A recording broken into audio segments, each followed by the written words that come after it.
Kedatangan Paus Fransiskus di Indonesia menjadi perhatian publik yang cukup besar. Umat Katolik khususnya juga bersuka cita dengan datangnya Paus Fransiskus.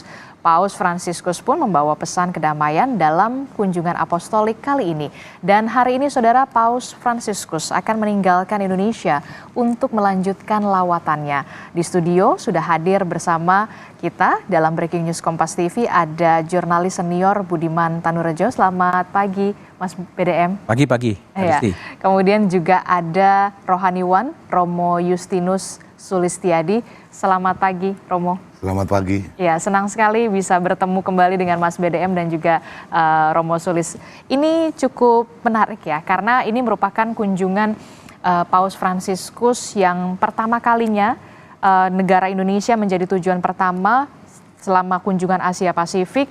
Setelah ini akan ke Papua Nugini. Nah, kemarin kita sudah melihat sekali bagaimana Misa Kudus ataupun Misa Akbar yang sudah dilakukan di GBK. Banyak sekali pesan-pesan makna apa yang kemudian mengena sekali untuk umat Katolik dan juga warga Indonesia khususnya. Romo. Ya, ada banyak pesan sih sebetulnya ya, karena 3 hari di sini. Kalau yang tentang misa tadi yang ditanyakan ya, dalam khotbahnya kan ada 2 pesannya. Sayang sekali kemarin tidak ada penerjemahan beliau dalam bahasa Itali, tetapi umat melihat tidak mengerti bahasa Itali itu apa. Ada 2, yaitu mendengarkan sabda Tuhan dan menghidupinya. Nah, lalu bacaan yang dipilih itu dari pergilah ke tempat yang dalam, duc in altum. Jadi pergilah ke tempat yang dalam itu, kalau kita ingin mendapatkan makna yang sangat besar, kita harus berhenti sejenak dari hidup mengolah. Kalau dalam bahasa Jawa itu sapi, itu akan makannya itu akan bergizi kalau ada memamah biak dikeluarkan lagi, direnungkan. Nah, ini kadang-kadang bertentangan dengan gaya hidup modern yang aktivisme ya, dari kegiatan ke kegiatan. Yang cukup padat. Nanti kalau ada galau, kita lalu kekurangan, lalu orang kaget, lalu kadang orang bisa depresi, orang bisa feel alone dan sebagainya. Barulah beralih ke Tuhan gitu biasanya. Beralih ke Tuhan itu pun biasanya telat karena nggak pernah dilatih. Nggak pernah dilatih untuk diam, tenang, merenung gitu ya, sebelum tidur, flashback kembali apa yang sudah dikerjakan berkegiatan gitu kan, ya. Di dalam bahasa Latinnya itu ada eksamen konsiensi, pemeriksaan batin seperti itu. Bahkan ada kebiasaan mau tidur aja ngelonin HP, masih ngecek handphone, buka grup WhatsApp. Terus nanti bangun tidur juga ngelihat HP dulu, jadi Tuhan dikalahkan. Nah, mungkin lagunya harus diganti itu, bangun tidurku terus mandi. Sekarang diganti bangun tidurku lihat HP. Gitu. Oke. Jadi untuk itu tadi ya, kita harus merenung dulu, harus menepi sejenak untuk merefleksikan diri. Itu semua yang kemudian makanya mendengarkan, termasuk juga soal perdamaian, kemudian toleransi yang juga masih didengungkan oleh seorang Paus Fransiskus di depan umatnya. Jadi setelah mendengarkan dengan tenang, ya, baru menghidupinya, menghayatinya. Sebetulnya Paus ini juga menerangkan lagu dari misa, berbahagialah orang yang mendengarkan sabda Tuhan dan tekun melaksanakannya. Itu tiap misa disebut. Nah, kemarin tema dari Paus, tagline-nya namanya ya Mas ya, itu kan faith, fraternity, dan compassion. Nah, iman itu harus diwujudkan di dalam persaudaraan. Nah, ciri kita bersaudara itu adalah compassion. Jadi 3 hal itu. Apa itu compassion? Compassion dari bahasa Latin cum patire. Apa yang Anda derita, saya rasakan, saya hayati, itu compassion gitu loh. Berbeda dengan empati ya. Compassion itu, empati kan masuk ke dalam patos ya toh. Simpati ya seperasaan, lebih dangkal lagi. Tapi kalau compassion itu dari cum dan patire. Maka itu mungkin bahasa Jawanya, kita sama-sama dari Solo ya.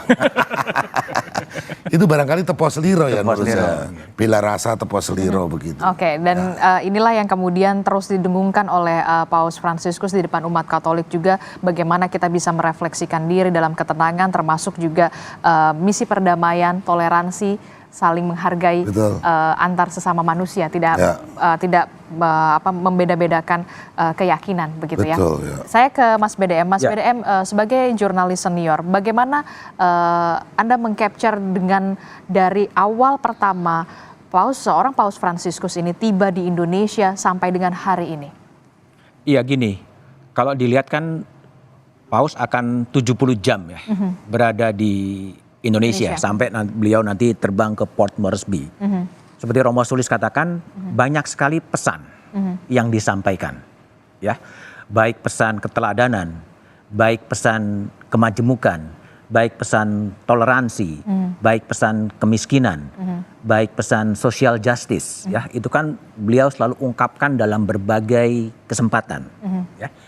Pidato Paus di istana itu kalau saya lihat itu ada 1077 kata, ya. Kalau pakai word count itu akan ke arah seperti itu. Dan pesan yang menonjol kalau bagi saya pribadi adalah ketika Paus mengutip lagi pernyataan Yohanes Paulus kedua tahun 89 di istana ini, yang saya ambil sebagai ucapan saya. Bagi saya itu menarik, ya. Beliau bisa mengungkapkan lagi apa yang dikatakan oleh Paus itu dalam bahasa, tapi dia mengutip kembali. Ini dikatakan oleh Santo Yohanes Paulus kedua di istana ini 35 tahun lalu. 35 tahun yang lalu, dan itu saya ambil sebagai ucapan saya. Bagi saya itu sesuatu gaya komunikasi yang menarik dari Paus. Ada tentunya Paus sendiri yang kini bisa menafsirkan apa itu. Apa yang dikatakan oleh Yohanes Paulus dia adalah soal hak-hak dasar manusia, soal apapun gitu loh. Nah, di balik itu tentunya ada sebuah pesan. Pesan apa sebetulnya mau disampaikan di sana? Ya, karena 35 tahun lagi diulang lagi pesan itu. Apakah memang ketika 89 dan sampai sekarang belum ada yang berubah? Nah, itulah yang kemudian sedang terjadi, itu yang disampaikan kembali. Ya, itulah yang kemudian menjadi PR. Saya tidak ingin kemudian bahwa kira-kira ini menjadi semacam apa ya, tontonan kembang api. Tadi Romo Yusuf mengatakan kembang api. Biar euforia selesai. Setelah itu kemudian sunyi. Pesan-pesan itu hilang dan kemudian business as usual. Nah, inilah PR yang sebetulnya dihadapi oleh pemerintah. Karena Paus juga mengatakan ini pekerjaan-pekerjaan orang dari sisi politik yang punya tanggung jawab, yang menjaga republik ini. Nah, inilah PR. Bagaimana kemudian pesan-pesan ke Paus Fransiskus ini bisa kemudian ada continuity. Bukan setelah ini hilang semuanya. Itu PR yang dihadapi oleh bangsa ini. Oke, menarik sekali. Soal hak-hak dasar manusia itulah yang kembali didengungkan. Setelah 35 tahun Paus Yohanes Paulus berkunjung ke Indonesia dan kembali didengungkan oleh Paus Fransiskus pada saat di Indonesia kembali. Apakah ini menjadi peringatan kita juga kalau ternyata hak-hak dasar manusia juga masih belum bisa terrealisasi dengan penuh sukacita, ataupun bisa persamaan manusia belum benar-benar tercipta secara global? Nanti kita akan membahasnya lagi lebih lengkap. Tetaplah bersama kami dalam Breaking News Kompas TV. Dialog kita di pagi hari ini bersama dengan Mas Budiman dan juga Romo Sulis. Tadi menyambung perbincangan kita ya Mas BDM ya. Soal hak-hak dasar manusia yang kemudian kembali disinggung oleh sosok Paus Fransiskus. Padahal tadi disebutkan oleh Mas BDM, ini merupakan pernyataan yang dikatakan pula 35 tahun yang lalu pada saat Paus Yohanes Paulus II juga berkunjung ke Indonesia dengan misi yang sama, yakni hak-hak dasar manusia. Tampaknya dilihat apakah masih belum terpenuhi atau seperti apa sampai kemudian 35 tahun setelahnya masih terus disinggung. Ya, kalau itu diucapkan kembali, persisnya gini ya, coba supaya tidak salah menangkap ya. Saya ingin menjadikan kata-kata dari Santo Yohanes Paulus II dalam kunjungannya tahun 1989 di istana ini sebagai perkataan saya. Ya.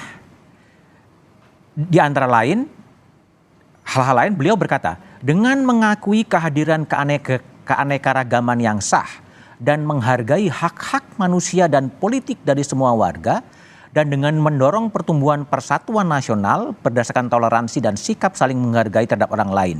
Itu diucapkan oleh Yohanes Paulus II.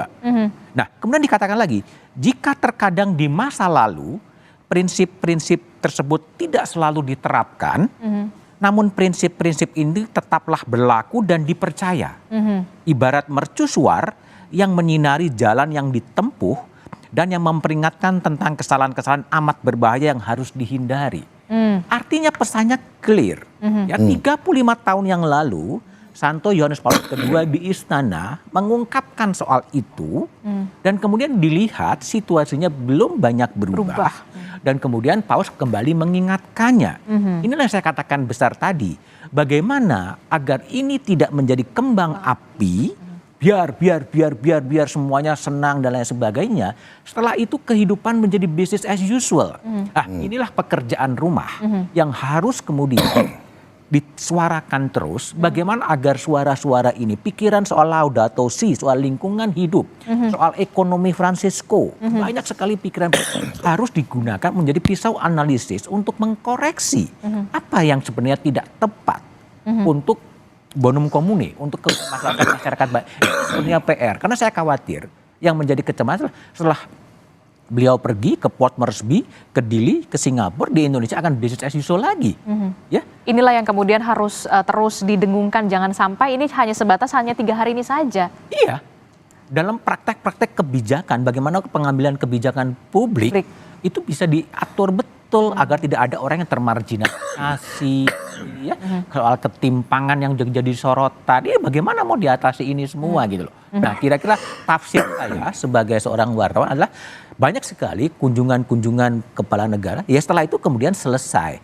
Inilah tugas berat bagi pemerintah untuk setelah Paus ke Port Moresby, ke Dili, ke Singapura, dan kembali ke Vatikan, terus mau apa?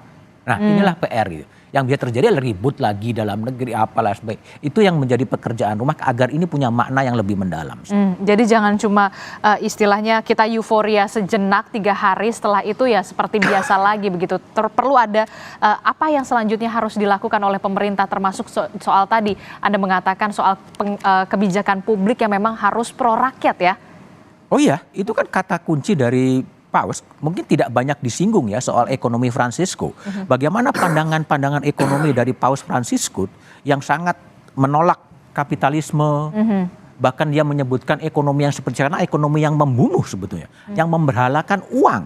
Nah, itu kan yang tercipta adalah bagaimana kemudian marginalisasi rakyat-rakyat yang marginalisasi. Dan yang kemarin ketika kita diskusi di satu meja, jumlah orang miskin kan pasti besar, 25,2 juta. Bahkan angka gelombang PHK ini juga semakin meningkat dari bulan Januari sampai bulan Juni, dan Provinsi Jakarta menjadi gelombang PHK tertinggi di Indonesia. Iya, itu yang jadi pekerjaan rumah. Kita tidak bisa melihat ini hanya sekedar statistik ya, bahwa angka kemiskinan turun dan lain sebagainya gitu. Tapi ini adalah nyawa manusia, di balik angka itu adalah nyawa manusia. Ada masa depan anak bangsa juga di sana. Itu yang jadi pekerjaan rumah sebetulnya. Yang harus ya terus mau apa? Kalau kondisinya udah seperti sekarang. Nah, inilah butuh koreksi-koreksi. Mumpung nanti akan ada transisi kekuasaan 20 Oktober. Bagaimana ekonomi kapitalistik yang sekarang yang kaya makin kaya, yang miskin tetap miskin, itu bisa dikelola menjadi sebuah kebahagiaan bersama gitu loh. Nah, kritik itu yang harusnya juga disampaikan. Oke. Terima kasih Anda masih bersama kami dalam Breaking News Kompas TV. Saudara, kita baru saja menyaksikan bagaimana Paus Fransiskus meninggalkan Indonesia dengan menggunakan pesawat Garuda. Indonesia menuju ke Papua Nugini untuk melanjutkan kunjungannya atau perjalanan apostoliknya. Seperti yang kita ketahui bersama saudara, Paus Fransiskus ini sudah berada di Indonesia sejak tanggal 3 hingga tanggal 6 September 2024. Masih membahasnya terakhir, Mas Budiman. Iya, kalau saya melihat sosok Paus Fransiskus sebagai sosok yang genuine, ya, sosok yang satunya kata dan perbuatan, yang tidak ada topeng-topeng apapun juga, justru itulah yang kemudian kita butuhkan saat ini, ya. Jadi butuh sosok-sosok guru-guru bangsa, ya, guru-guru bangsa. Kita pernah belajar dari Paus Fransiskus, karena dulu kita pernah punya Muhammad Hatta, ya, kita pernah punya Agus Salim. Ya, kita punya I.J. Kasimo sebagai yang mengembangkan politik bermartabat. Ya, di era-era yang agak kontemporer kita punya Nurcholish Madjid ya, kita punya Azuma di Astra, ya. Nah, sosok-sosok inilah yang kemudian dibutuhkan, yang menjadi dalam terminologi Paus ketika meresmikan terowongan itu menjadi jembatan, ya, menjadi jembatan yang bisa mengkomunikasikan antar elemen-elemen bangsa untuk mencapai tujuan bernegara. Yang kita bangun adalah jembatan-jembatan, bukan wall, bukan dinding-dinding sehingga antara kamu dan saya, kita dan mereka, bukan yang gitu. Ini menjadi satu hal yang memang harus menjadi orang yang mau mendengar. Kelebihan dari Paus adalah seorang pendengar yang baik. Dengan pendengar yang baik, kemudian dia bisa mendialogkan itu dengan itu untuk mencapai bonum comune, kemaslahatan bersama. Nah, apakah itu bisa segera muncul? Muazin saya sering kutip, orang yang selalu berteriak-teriak soal kondisi kebangsaan, dan mudah-mudahan semua orang akan muncul, ya, muazin-muazin baru setelah kita kehilangan muazin-muazin bangsa ini dan belum lahir muazin. Mudah-mudahan dengan Paus datang kita bisa tergerak dan kemudian menyuarakan lagi dan keberpihakannya kepada kelompok-kelompok yang termarginalkan. Terakhir, Romo. Ya, bonum comune melanjutkan. Itu tujuan besar dan kita membutuhkan orang-orang yang dipersiapkan. Dan untuk mencapai bonum comune itu mau tidak mau adalah aktor-aktor politik. Di legislatif, di eksekutif, di yudikatif, tapi juga politik masyarakat luas seperti para wartawan sebagainya ini. Ini juga dalam arti tertentu berpolitik untuk mengatur bangsa dan negara. Dan tentu saja itu membutuhkan no pain no gain. Tidak ada sesuatu yang diraih itu dengan gampang. Terus dalam ekonomi juga ada high risk, high return gitu ya. Kalau kita nggak berani, bertekad dan sebagainya, saya tetap punya harapan bahwa Indonesia akan luar biasa nantinya. Nah, tapi ya itu perlu adanya kaderisasi, perlu adanya karakter building, nation building, dan itu jangka menengah dan jangka panjang. Itu, dan terima kasih kepada Paus yang telah menginspirasi bukan hanya untuk orang Katolik, mudah-mudahan tetap sehat berjalan ke sana. Saya juga mengucapkan terima kasih kepada pemerintah yang dengan segala upaya membuat aman, nyaman, dan itu terbukti sampai lepas landasnya kita dalam keadaan aman. Itu yang saya sungguh berterima kasih kepada pihak keamanan, pihak pemerintah dan lain-lainnya, ya, bahwa Paus ini bisa dengan tenang, kita juga bisa beribadah dengan tenang di Istiqlal juga. Semuanya karena kita bekerja keras untuk kehadiran berapa hari ini, tanggal 3 sampai tanggal 6. Saya rasa itu saja. Oke, kita doakan semoga Paus Fransiskus juga dalam keadaan sehat sampai akhir kunjungannya di Papua Nugini, kemudian ada juga di Timor Leste dan juga Singapura. Terima kasih untuk Mas Budiman dan juga Romo Sulis telah bergabung bersama kami. Kita banyak pelajaran yang kita petik dan juga pesan yang disampaikan oleh Paus Fransiskus begitu menginspirasi. Tentu saja kita berharap ini bisa diimplementasikan ke depannya, tidak hanya untuk umat Katolik tapi juga seluruh warga Indonesia. Terima kasih sudah menyaksikan Breaking News Kompas TV. Saudara, saya Asdidi Stilarasati. Terima kasih, sampai jumpa. Sampai jumpa.